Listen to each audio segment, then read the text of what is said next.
What is going on, guys? It's Shu here, bringing you another review on My Heroes Academia Vigilantes. And I gotta say, this episode was actually pretty fun. I want to give Koichi props for continuing to try to hone in on, I guess, training on his own. Not having Sensei around, which was kind of fun when he was, but just having him wanting to perfect it, or even trying to better understand his own abilities. He's doing these things. Like, I like that he's doing that. I'll give him props for that. I'm not a big fan of where Pop is right now. I feel like they're making her less and less of a character. Like, she's more on the background now. Like, I'm not impressed, but I guess it's understandable. She's focused more on not necessarily hero work. She's focusing more on schoolwork, trying to get that going. So I understand, they're both in different places in life, and I get it. It's just that, now that he only has her at this point, it's like he still wants someone to kind of be along with what he's trying to accomplish. And like I said, I get that they're in different places, but it's just kind of crappy at the same time, if that makes sense. But we see that while he's trying to get better, he actually makes some rounds around the city. And this random 8-armed man shows up. I don't know if he's an octopus, whatever he is. It's just a strange person trying to cause up some terror. He tries to stop him, really fails to do so. And just by chance, he runs into Eraserhead, who was with the Hoda brothers. They actually are useful in this episode, I will say. They were actually there with him talking.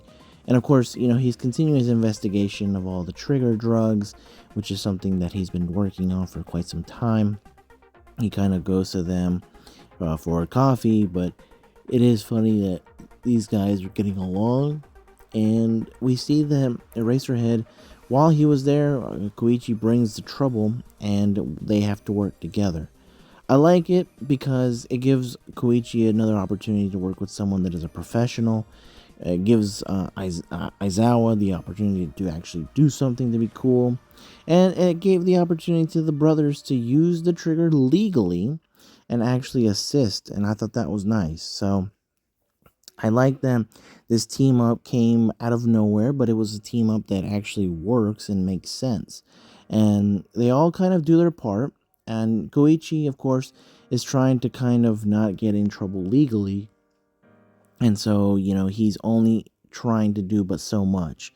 And he actually wanted to skedaddle. Like, he didn't want to be there. But Eraser kind of brings him in and tries to help him out. And I get it. Like, it's nice to see, that you're willing to help out someone that is doing good but isn't doing it, I guess, in the legal sense.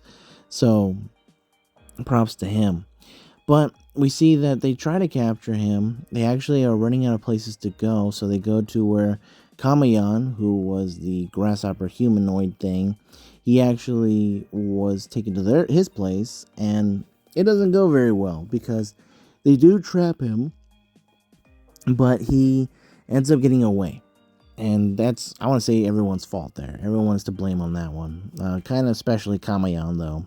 But we see that number 6 actually shows up. He is tracking him down, and he freaks out when we see our Octo friend just throwing a rock at him, cutting his chin, which was dumb. And he goes berserk. He beats the crap out of him, nearly to the point to where he was going to actually kill him. But it isn't until when Koichi shows up that they stop this from happening, because apparently number 6 is kind of running low on power at the time, and they actually are able to kind of detain him. So it is a good episode, like I said. And then by the end of the episode, we kind of see Koichi trying to talk to Eraserhead, and he's trying to ignore him. Like, dude, you shouldn't really be talking to me. I could still get you in trouble. So a little bit of everything in this episode, I will say, though. But it was interesting to see this unlikely team up and number 6 freaking out. But guys,